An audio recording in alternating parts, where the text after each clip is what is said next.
지친 나를 새롭게 하소서. 성령의 바라 시들은 내 영 살리소서. 영하나님 이 땅 고치소서. 죄악의 어둠 속 헤매는 우리 태워주소서. 성령의 불로 세상 헛된 맘 태우소서.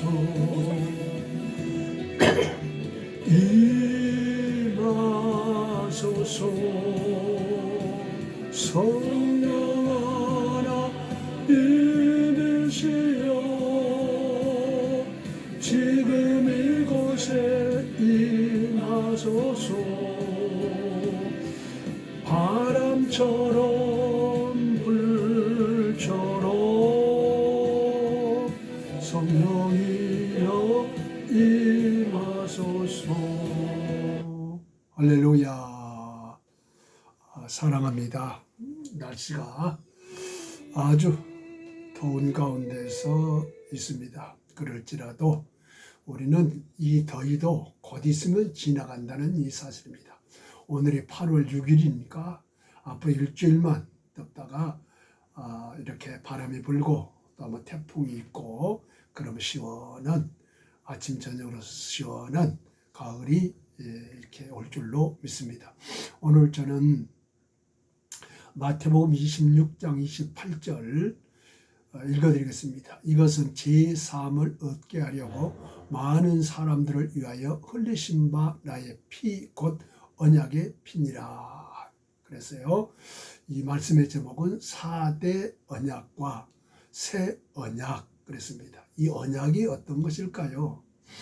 사람과 사람 사이에도 이렇게 관계를 맺을 때, 집을 사거나 팔게 할 때 계약을 한 것 같이 하나님이 히브리 민족, 이스라엘 민족들에게 가서 계약을 맺은 거예요. 그 계약. 그런데 그 계약 조건을 너희는 지키면 내가 큰 민족과 복을 주고 민족 위에서 뛰어나가겠다. 이 약속을 주셨는데 불구하고 이스라엘 백성들이 하나님의 언약, 이 약속을 파기하고 말았습니다. 그 파기하는 것이 우리가 제1계명이 어떤 것이죠? 제1계명, 하나님 외에는 다른 신이 내게는 없느니라. 오직 우리는 하나님만. 근데 이방, 신, 세상 것을 더 좋아하고 섬기기 때문에 그 계약이 점점 파괴됐다는 이 사실이에요. 그런데 이 새 언약, 자 그러면은 구약에 나오는 인물 가운데서 네 사람을 우리가 4대 언약, 노아를 한번 보겠어요. 자, 노아는 120년 동안에 방주를 지었죠. 그 당시에는 사람이 살기가 아주 좋은 그때, 정말 그것도 산 위에다가 120년 동안에 바로 세 아들과 함께 열심으로 방주를 지었어요. 많은 비난도 있을지라도. 그리고 거기에 이 배를 짓고 난 후에 많은 이 세상에 있는 가축을 다 그걸로 모였죠. 그러고 난 후에 하나님이 40주 40야의 비를 내리고 난 후에 많은 동물을 내어 보냈을 때 하나님이 노아에게 하신 언약이 이렇습니다. 창세기 8장 17절이에요. 생육하라, 번성하라. 그래, 이 모든 인간이나 아니면 이 가축들이 많이 더 생육하고 번성하는 언약을 노아에게 말씀을 하신 거예요. 자, 두 번째는 아브라함의 언약이 있는데요. 자, 아브라함을 불렀을 때 맨 먼저 뭐라고 하나님이 말씀을 하셨느냐? 아직 이삭이 태어나기 이전이에요. 나이가 많습니다. 그럴지라도 하나님은 말씀하신데 그 말씀이 창세기 12장 2절에 내가 너로 큰 민족을 이루고 내게 복을 주어 내 이름을 창대케 하리니 너는 복의 근원이 될지니라 이렇게 말씀을 했어요. 그러면 하나님은 말씀하시고 이루시는 분이에요. 말씀하시고 성경에는 32,500가지의 축복의 요절들이 다 있는데 이것이 바로 성경인데 성경은 그대로 시간이 지나가고 세월이 가고 어느 때라도 그걸 다 성취를 했어요. 그런데 한 가지 성취가 안 되는 것이 무엇이겠어요? 바로 예수 그리스도 재림 사건을 이것만이 안 된 거예요. 이것만이. 그리고 하나님은 말씀하시고 이루신다.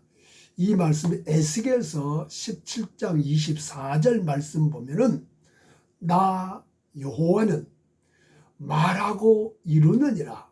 나 여호와는 말하고 이루느니라. 지금 목사님이나 장로님이나 권사님이나 집사님이나 어느 누구라도 여러 가지 힘들고 물질적으로 질병적으로 가정적으로 회사적으로 어렵더라도 하나님의 말씀을 듣게 되게 되면은 그 말씀은 반드시 성경은 이루어진다 이렇게 말씀하고 있죠. 아브라함에게 아직도 아들이 없는데 불구하고 너는 큰 민족을 이룰 것이라는 약속. 그러므로 아브라함은 이삭을 낳았죠. 또 이삭은 야곱을 낳았죠. 야곱에서 12아들을 낳았어요. 12아들이 형제를 이루어서 그들이 지파를 이루고 그들이 족속을 이루었다는 사실이에요. 세 번째가 모세와의 언약인데요.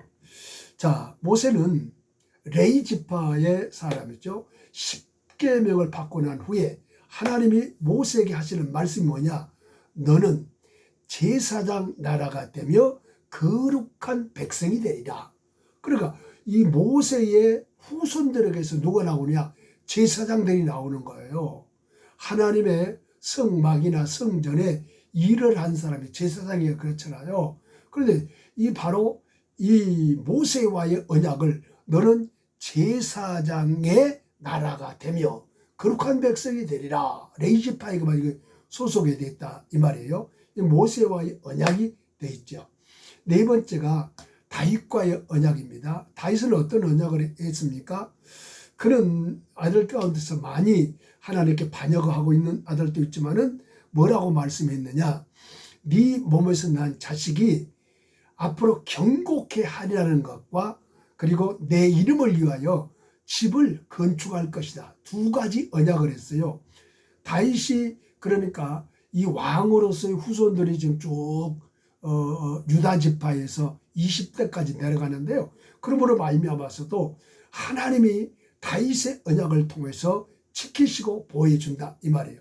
그러면은 다윗 때 성전을 지으려고 얼마나 많은 힘쓰고 매어 달렸지요. 그럴 때 하나님은 성전을 준비를 하라. 그리고 그 아들 솔로몬 때에 성전이 세워지는 것을 가리켜서 우리가 솔로몬 성전이다 이렇게 말씀하고 있죠.